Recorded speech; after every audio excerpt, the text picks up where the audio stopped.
Isa sa mga significant accomplishments ng 47IB ay naganap sa Barangay Tapi, Kabangkalan City noong April 2025 na siyang ikinasawi ng 7 NPA at na-recover namin ang 7 matataas na kalibre ng baril. Ang mga nagdala dito ng mga panahong ito ay si Captain Sobranos at si Lieutenant Sarip. Noong mga panahong ito, ang battalion commander that time ay si Lieutenant Colonel Mapalad. No? Isa sa pinagmamalaki ng 47IB ay ito ay isang major engagement, 7 body counts, 7 high-powered firearms without any casualty from the government side o sa sangay ng ating gobyerno. At dahil dito, dahil sa pagkamatay ng 7 NPA, kabilang dito ang kanilang CO na si Commander Kumpok at ang kanyang asawa na sekretary, dito nagsimula ang galit ng NPA na kung sino na lang ang kanilang makita na kahit civilian ay pinagbibintangan nilang informant. At gumawa sila ng mga atrocities kabilang dito ang pag-liquidate o pagpatay sa mga inosenteng civilian. Kabilang na ang isang matandang babae na tinatawag natin na si Nanay or Lola Leonora Anggit ng Barangay Tapi. Good afternoon po sa lahat. Ako nga pala si First Lieutenant Ronel Isarip, Infantry Philippine Army. Ako pala yung platoon leader ng major engagement namin last April 27, 2025 sa Barangay Tapi, Kabangkalan City, na kung saan nakuha yung 7 body counts at naka-recover kami ng 8 matataas na kalibre ng baril. So, ikwento ko lang yung nangyari that time. So, nagkaroon ng brigade operations that time. Then, nagkandak ng planning, matagalang planning yon. Hanggang sa nakapag-formulate ng magandang plano, na-fix na yung info. Then, nakapagawa na ng magandang plano yung batalyon. Then, kami ang natas na main effort. So, yung dala ko nito is yung scout platoon ng 47IB. So, nahati sa dalawang cluster yon. So, sa pangalawang cluster kami. Each cluster, may kasama kaming dalawang platoon ng DRC tapos isang platoon ng Charlie Company.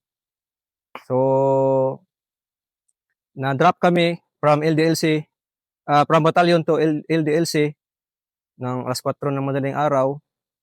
Then, yun nga, nag-conduct muna kami ng wargaming ng mga kasama kong team leader, yung si ground commander namin at yung platoon leader ng DRC.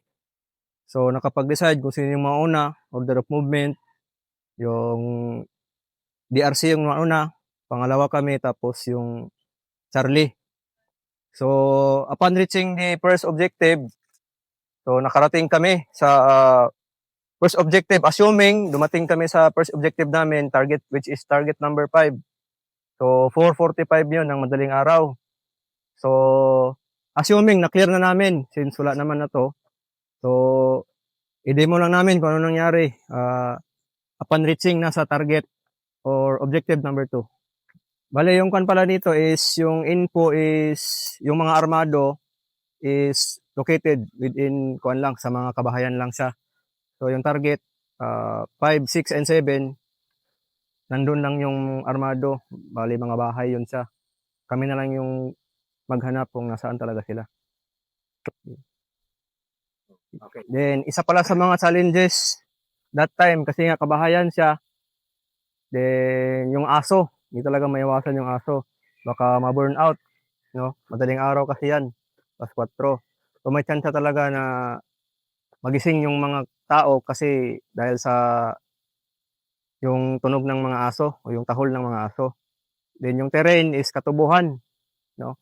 So napakahirap na execution namin that time. So i-demo lang namin sa inyo. So upon reaching, since na-clear na namin yung number 5, no? Lumapit sa akin yung team leader ko. So assuming ito yung number 6 na nag-suggest yung team leader ko na mauna yung isang team niya Kaya sabi niya, sir, baka nandun na sa target 7. Mauna na lang kami, sir. Sige. As a leader naman, nakinig naman ako sa suggestion ng aking tropa. So, nag-decide ako na paunahin din yung isang team. Then, yung isang team ko na naiwan dito is continue yung pag-search. Sige, execute natin yung paano yung search. Yung isang team. Yung isang team naman, proceed na dun sa target 7.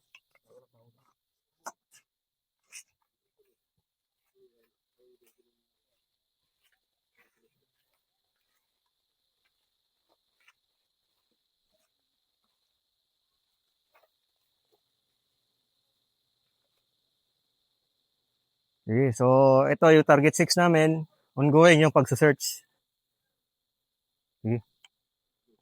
Sige. May ikot-ikot dun, yung iba. Ikot yung iba.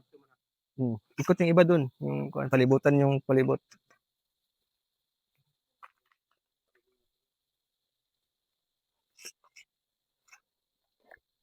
So, upon reaching itong target number 6 namin, napansin namin na abandoned house siya, walang tao sa loob. So, yun, continue yung pagsa-search. Since tatlo nga yung target namin.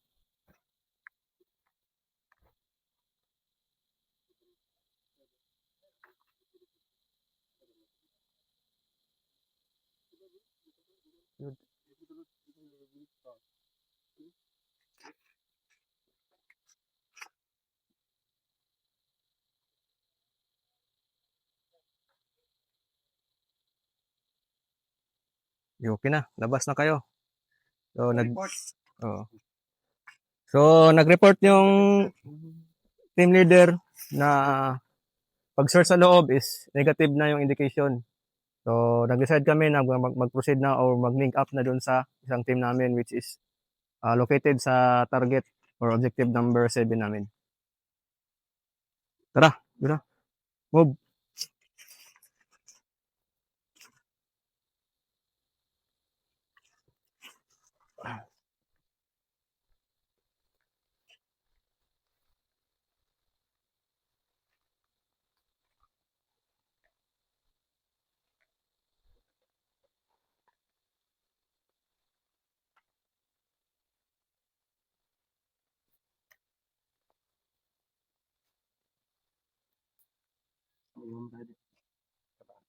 Yeah.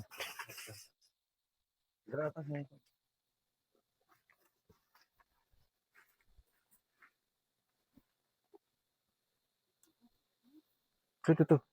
Yung iba doon. So, ang ginawa ko dito, pinesto ko yung isang team.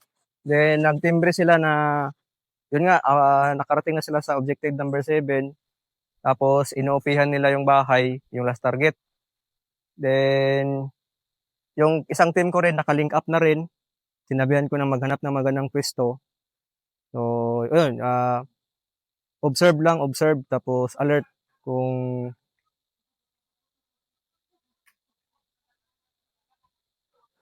so, upon reaching the target number 7, mga bandang alas 5 ng madaling araw na yon ng March 27 ng umaga. So, pinusto ko yung isang team dito sa bandang likod. So, isang team. Team 1. Dito sa kilid. So, dito. Wala pa. Habang yung kuan naman, yung isang team is naka-position na.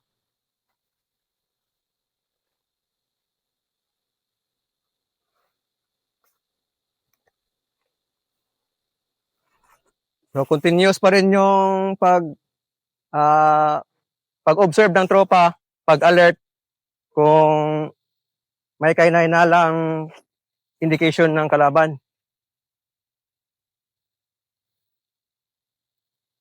Dito ako sa team 2 nakapwesto.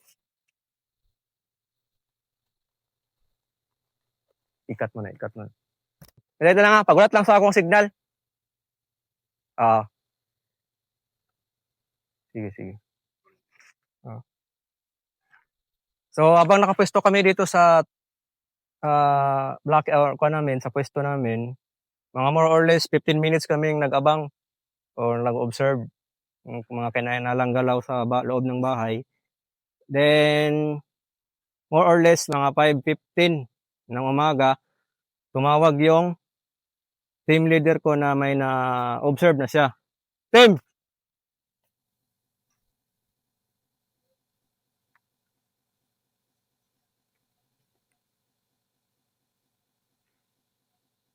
Bira na! So, nagtimbre siya na may nakita na siyang tao.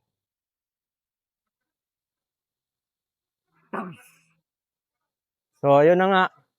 Tinawag niya yung akala niya na civilian, ngunit pinutukan pala sila. So, after that, nagsitalunan yung mga armado sa loob ng bahay. So, bumulagta yung 5 katao. Then, yung dalawa, nakatakbo. Ngunit, yung 2 tao na yun is nahagip pa rin ng 2 blocking namin, which is yung sa Charlie Company at yung sa 11IB. So, all in all, 7 body count yung na-recover at 8 matataas na kalibre ng baril yung na-recover. So, habang ongoing yung firefight, nag-observe muna kami. Then, after that, nag-command ako ng assault! Assault na, dali na to. Oh, sige.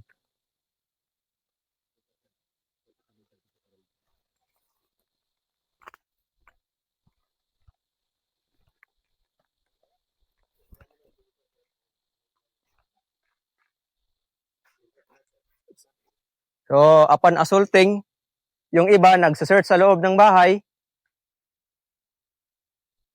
Pag-search namin, nakita namin yung 5 body counts ng armado, no? Kasama yung 7 matataas na kalibre ng baril. Since na-clear naman na yung sa loob. Pero as per revelation ng team leader ko, may 2 nakatakbo. Then later on, nasama sa spot report or sa spot report na may 2 din na nakuha yung Charlie Company at 1 platoon ng 11IB. So, all in all, 7 body count yung nakuha as well as yung sa 8 matataas na kalibre ng baril. Then, ang kagandahan nito, sa tropa, sa government side, ni isa walang nadali sa amin or na wounded. So, napakalaking achievement nito sa aming unit kasi flawless yung execution. So, dito nagtatapos yung aming kwento patungkol doon sa magandang accomplishment ng aming unit. At makakaasa kayo na ang Scout Platoon at buong 47IB ay hindi matatapos ang aming misyon. Uubusin namin ang mga kalaban dito sa Negros Occidental. Maraming salamat.